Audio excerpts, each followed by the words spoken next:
Здраво!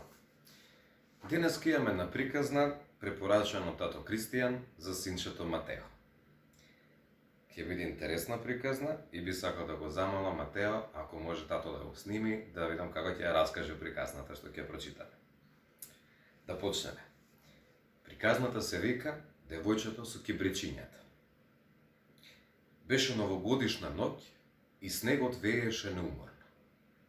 Надвор на улица едно босо ного мало девојче, тресејќи се од студ, им ги нудеше со треперлив глас своите кибрити на забрзаните минувачи. Тој ден таа не продаде ниту еден кибрит. Иако се враќаше дома со празни раце, незиниот татко сигурно ќе ја прекоруваше. Низ прозорците на осветлените куќи девојчето гледаше среќни семејства собрани околу запалени камини. Таа го имаше само татко и откако и незината сакана баба одлета во небесата. За да се засолни од ледениот ветер, таа се склопчи во еден ќош помеѓу две куќи и запали едно шкорче од зидот. Од топлината на веселото мало пламенче се појави една голема заоблена печка со сјајни бронзени рачки. Колку прекрасна топлина, прошепоти девојчето. Таа сакаше да ги пружи премрзнатите рачиња кон топлината. Кога пламенчето изгасна, а печката исчезна. Така, таа запали уште едно чкорче од зидот и малото пламенче повторно танцуваше меѓу незините дланки. Светлината од него помина низ зидот, правејќи го провиден. Сега таа стоеше пред раскошно поставена трпеза, на која имаше печена патка полнета со јаболка, отколку имаше топли компири и грашок. Пламенче, те молам, избори се. Остани, не исчезнувај, не гаси се.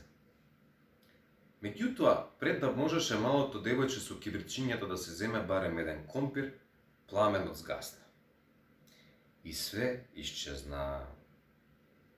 Веднаш таа запали уште едно чкорче и пред неа се создаде миризлива темнозелена новогодишна јалка, украсена со разнобојни лампиони и осветлена со безброј мали свекички, како оние во најубавите излози.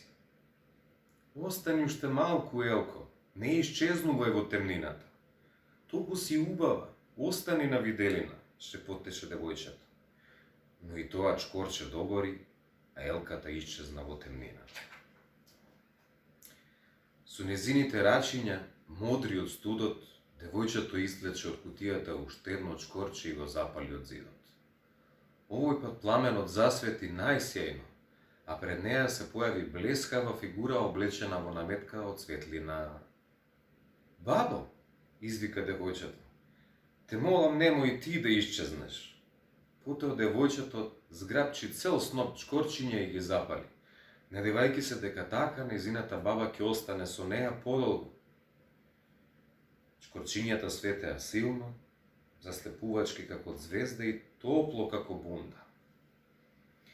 Бабата нежно ја прегрна незината внука и ја крена во рацете. Потоа бабата и внуката одлетаа кон небесата.